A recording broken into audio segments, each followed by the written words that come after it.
네, 오늘 저희에게 주신 말씀 사무엘상 21장에서 23장까지의 말씀 저희가 함께 보실 텐데요. 이 말씀 가운데 저희가 함께 읽고 은혜를 나누실 말씀은 23장 15절에서 23절까지의 말씀입니다. 23장 15절에서 23절까지의 말씀 같이 읽겠습니다. 다윗이 사울이 자기의 생명을 빼앗으려고 나온 것을 보았으므로 그가 십광야 수풀에 있었더니 사울의 아들 요나단이 일어나 수풀에 들어가서 다윗에게 이르러 그에게 하나님을 힘있게 의지하게 하였는데 곧 요나단이 그에게 이르기를 두려워하지 말라. 내 아버지 사울의 손이 내게 미치지 못할 것이요 너는 이스라엘 왕이 되고 나는 내 다음이 될 것을 내 아버지 사울도 안다 하니라. 두 사람이 여호와 앞에서 언약하고 다윗은 수풀에 머물고 요나단은 자기 집으로 돌아가니라.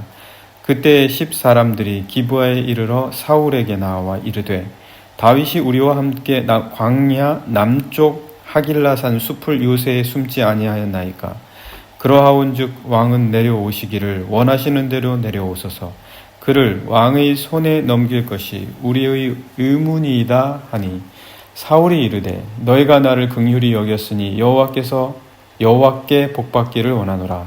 어떤 사람이 내게 말하기를 그는 심히 지혜롭게 행동한다 하나니 너희는 가서 더 자세히 살펴서 그가 어디에 숨었으며 누가 거기서 그를 보았는지 알아보고 그가 숨어있는 모든 곳을 정탐하고 실상을 내게 보고하라. 내가 너희와 함께 가리니 그가 이 땅에 있으면 유다 몇천 명 중에서라도 그를 찾아내리라 하더라. 아멘. 네, 오늘 사순절 31번째 날입니다. 이제 사순절이 얼마 안 남았습니다. 이제 9일 남았죠. 저희가 이제 나머지 9일 남은 사순절도 여러분 하나님 은혜 가운데 또 우리가 생각하고 결심했던 것들 하나하나씩 마지막 날까지 꼭 이루시기를 바랍니다. 오늘도 계속해서 사울과 다윗 이야기를 계속하는데요.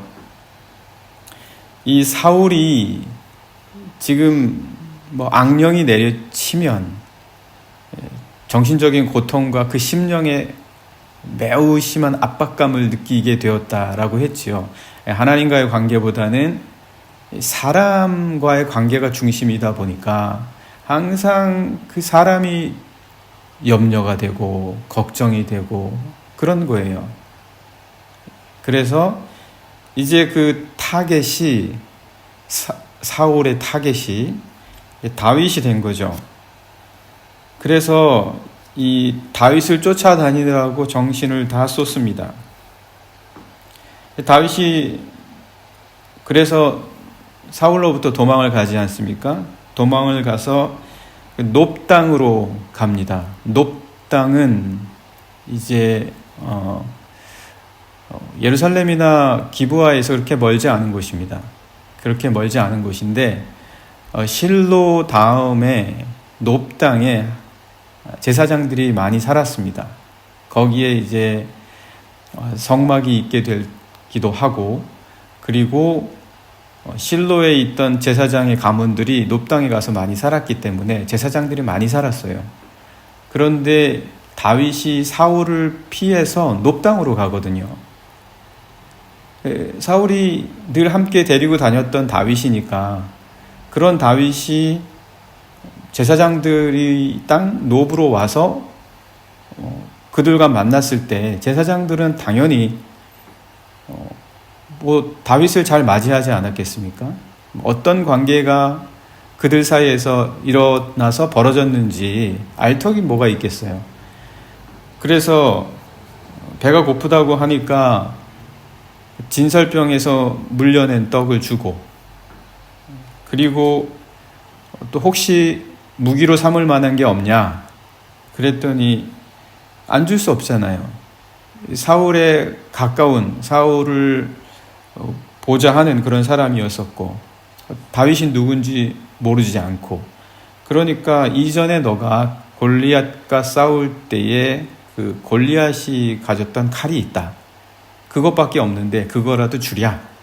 그래서 이제 그거를 받습니다. 이렇게 여러 가지로 도와줬다라는 거죠.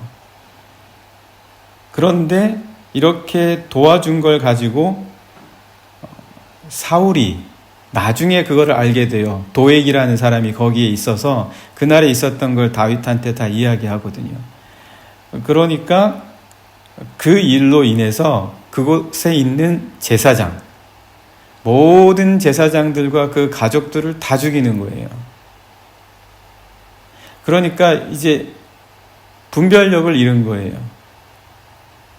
설령 자신의 그 정치적인 판단으로 이거는 정말 이 제사장, 특별히 다윗을 도와주었다라고 여겨질 만한 아히멜렉의 잘못이다 라고 100번 양보해서 그에게 죄를 묻는다 하더라도 그만 처벌하면 되잖아요. 그 아히멜렉만.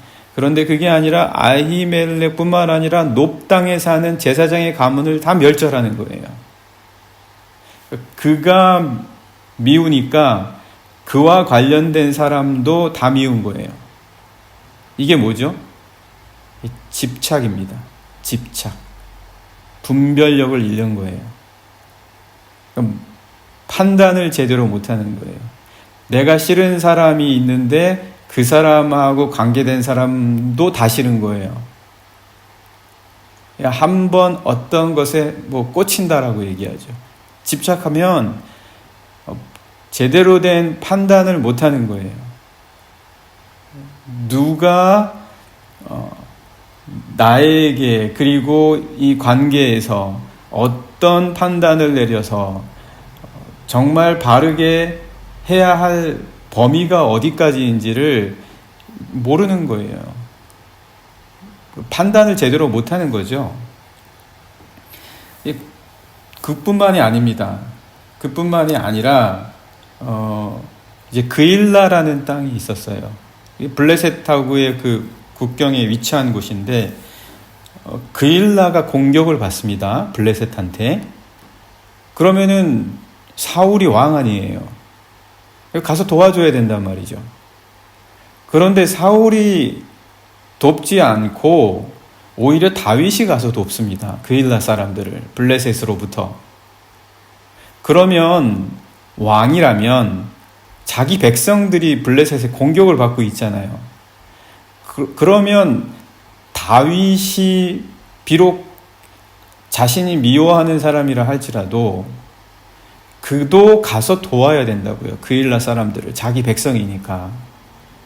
그런데 이 사울은 어떻게 하냐.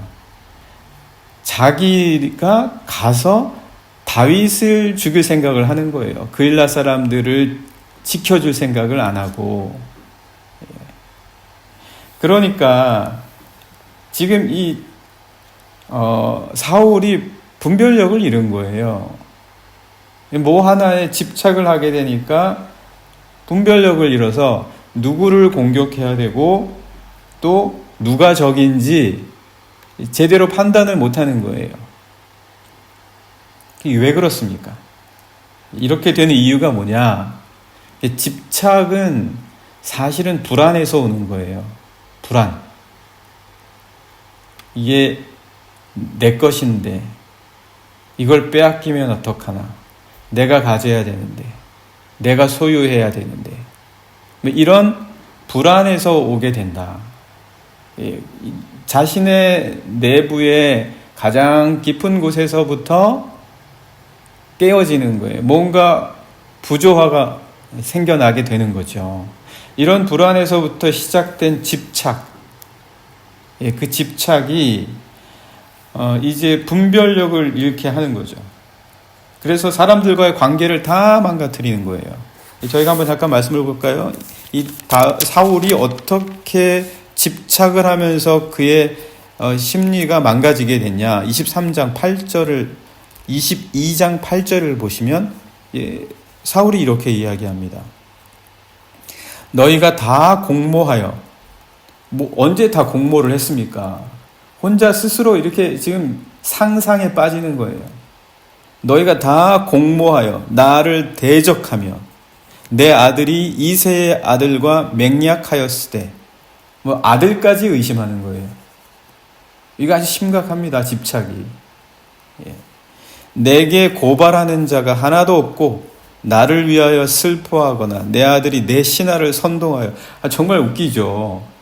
한번 집착해서 판단력을 잃을 경우에 옆에서 보면은 진짜 말도 안 되는 이야기로 혼자 상상을 헤집고 다니는 거예요. 지금 사울이 악령이 내리치지 않을 이유가 여기 있습니까? 그러면서 오늘이라도 매복하였다가 나를 치려 하는 것을 내게 알리는 자가 하나도 없도다. 아니, 언제 제사장들이 도와준 것이 다윗으로 하여금 사울 자신을 매복하였다가 치게 하라는 뜻이었습니까? 아니, 그리고 실제로 십당에 있는 사람들이라든지 그일라 땅에 있는 사람들도 다윗이 왔었습니다 라고 다 이야기해요.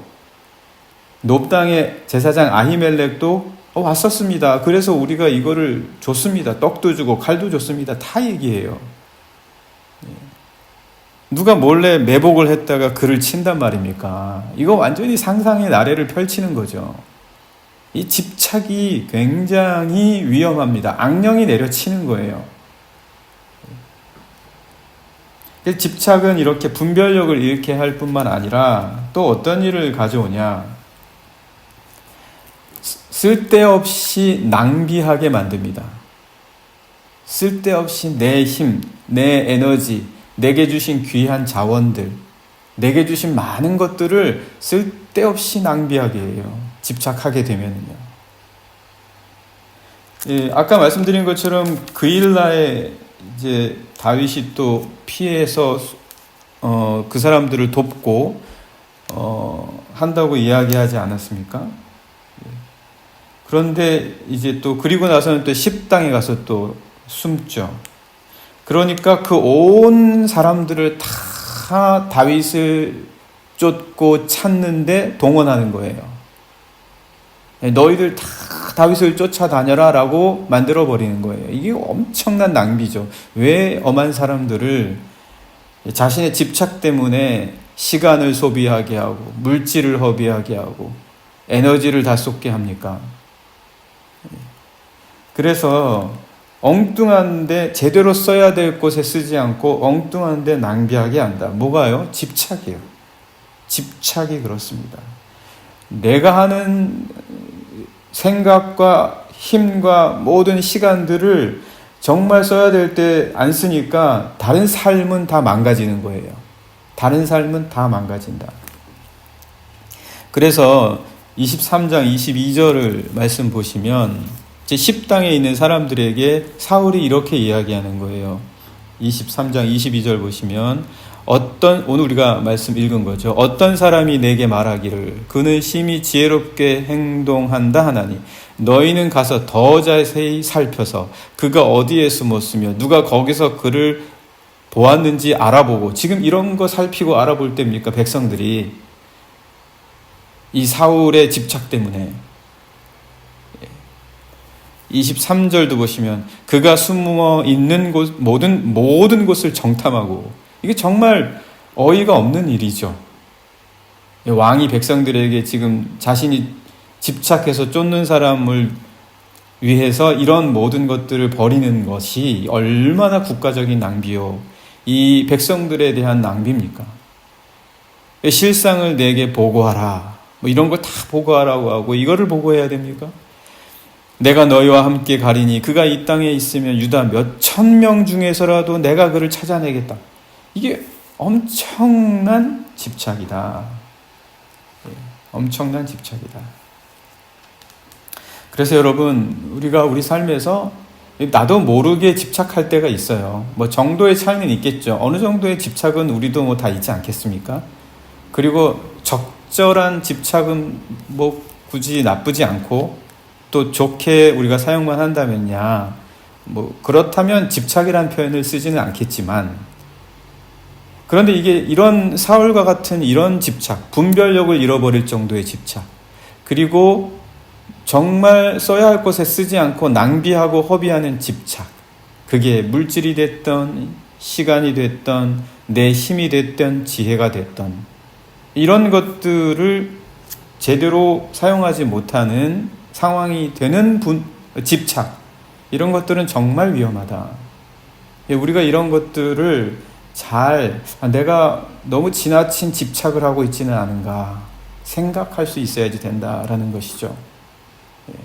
신앙생활 하면서 나의 삶을 잘 돌아보면서 집착하지 않도록 내 신앙이 내 심리와 영을 지켜줘야 된다라는 것입니다. 어떻게 내가 집착하는지 집착하지 않는지 알 수가 있겠습니까? 어떻게 해야 알 수 있겠냐? 오늘 이제 23장 14절의 말씀을 보시면은요. 23장 14절 말씀을 보시면 다윗이 광야의 요새에도 있었고 또 십광야 산골에도 머물렀으므로 사울이 매일 찾았대요. 매일 참 문제가 크죠. 매일 찾되 하나님이 그를 그의 손에 넘기지 아니하셨다. 아무리 찾은들 뭐합니까? 하나님이 넘기시지 않는데 아무리 많은 노력을 다 거기에 쏟아붓고 가진 거 다 쏟아부은들 하나님이 허락하시지 않는데 그게 집착이지. 그게 무슨 유익이 있습니까? 어떤 결과를 가져오겠습니까? 어떤 좋은 선한 것이 나오겠습니까? 그리고 오늘 이 말씀의 의미가 뭐냐? 이 말씀의 의미는 하나님이 그를 손에 넘기지 않으셨다. 이거는 집착이란 하나님과의 관계가 깨어지면서까지도 뭔가 버리지 못하면 그게 집착입니다. 하나님과의 관계가 깨어지는데 하나님과의 관계가 깨어지는 걸 뻔히 자기가 느끼면서도 놓지 못하면 이건 집착이다. 하나님과의 어떤 내 마음으로 결심했던 것이 깨어지고 하나님과의 시간적인 관계가 깨어지고 하나님과의 물질적인 관계가 깨어지고 하나님과의 나의 힘, 삶의 패턴, 이런 주일, 이런 것들이 다 깨어지는데도 놓지 못하고 버리지 못하는 게 있다. 그러면 집착이다. 하나님의 관계가 우리를 집착으로부터 지켜줍니다. 여러분, 우리 새벽에 나오셔서 이 첫 시간을 드리는 것도 이 집착으로부터 우리를 지켜주시는 겁니다. 너무 내가 쏟지 말아야 될 이상의 것에 몰두하지 않도록 내 삶을 질서 있게 지켜주는 것. 오늘 우리 영락의 모든 성도님들, 우리 신앙의 삶을 통하여 하나님과의 관계를 통하여 분별력을 잃어버리고 그리고 쓸데없이 낭비하지 않고 집착하지 않을 수 있도록 우리의 삶을 잘 지켜가시는 우리 모든 성도님들 되시기를 간절히 원합니다. 이 시간 함께 기도드리겠습니다.